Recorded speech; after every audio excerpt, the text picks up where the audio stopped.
Thank you once again from Ms. Lian. Dan segala urusannya diuruskan oleh management by my sister Puan Zaini sama suami dan juga beberapa orang lagi, dan juga Miss Lee sendiri akan bertindak dalam company Siti Abida. Jadi mungkin ada soalan-soalan yang lebih mendalam mengenai produk Selegion, boleh bertanya dengan Miss Lee, dan saya juga boleh membantu sedikit sebanyak. Okey. Tidak sampai rambut. Aku akan sentence terlibat dalam sentence business. Okey, terima kasih. Baiklah, Simplicity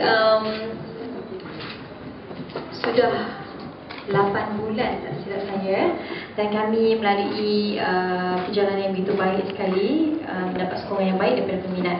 Jadi untuk satu lagi bisnes baru ni dengan produk kesihatan,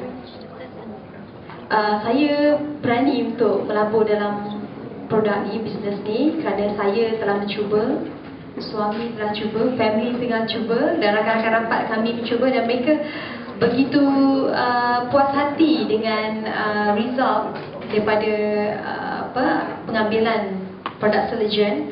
Dan saya melihat sendiri perniagaan Selegion ini memberi peluang bisnes yang sangat baik. Ya, dia perniagaan MLM, tetapi dengan produk yang sangat berkualiti, yang dijamin keselamatan dan juga halal kerana kita menggunakan produk marine, kan. Dan saya melihat tidak rugi kalau saya melabur dalam perniagaan ini.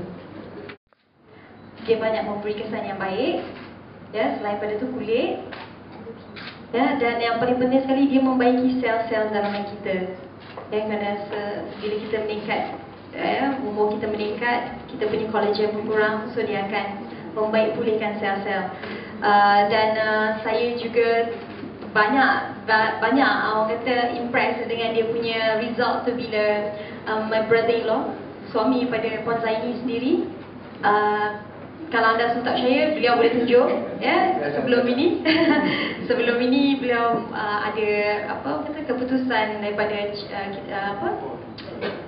doktor, blood test, ya, tentang penyakit sebelum ini, tapi terbaru beliau telah pun membuat lagi check up bersama dengan doktor. Result semuanya cantik dari segi darah, daripada kolesterol, semua perfect. So memang ramai juga teman-teman kami, ya, kawan-kawan, especially my husband, ramai tanya apa rahsia dia. So inilah salah satu rahsia dia. Breakfast. And next, you'll start to enjoy the energy and vitality of the Switzerland of the rich and famous. Okay.